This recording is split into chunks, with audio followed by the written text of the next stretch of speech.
నా పేరు సుభాష్, పంచాయత్ కార్యదర్శి, గ్రామం ఇంద్రేశం గ్రామంలో అనుమతులు తీసుకున్న దానికంటే అదనంగా నిర్మిస్తున్నటువంటి 11 భవనాలకు కానీ నోటీసులు జారీ చేయడం జరిగింది.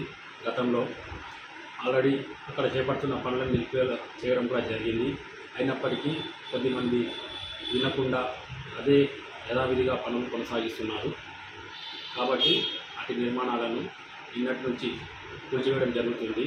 ఇకపై కూడా ఏమైనా అక్రమాలకు పాల్పడుతూ అదనం నిర్మాణాలు చేస్తే ఖచ్చితంగా కూడా కూల్చివేస్తాం. ఇంకా కూడా ఎన్నైతే గుర్తించిన ప్రతి భవనాన్ని కూడా కూల్చివేయడం జరుగుతుంది. వాటిపై తగు చర్యలు తీసుకోవడం జరుగుతుంది. ఇప్పటివరకు ఎన్ని కూల్చారు, ఇంకెన్ని కూల్చారు? ప్రస్తుతానికి 3 కూల్చివేయడం జరిగింది. ఇప్పుడు 4వ భవనం కూడా నడుస్తుంది. ఇంకా రేపు కానీ ఎల్లుండి కానీ అవతల 5 రోజులైనా సరే కూడా కూల్చివేయడం జరుగుతుంది. గుర్తించిన ప్రతి దానిపైన కూడా చర్యలు తీసుకోవడం జరుగుతుంది. ఇప్పటివరకు ఎన్ని నోటీసులు జారీ చేశారు? ఇప్పుడు 11 నోటీసులు జారీ చేయడం జరిగింది. అంటే అక్కడ అక్రమ కట్టడాలు 11 ఉన్నాయని ఇంకేమైనా భవనాలు ఉన్నాయి?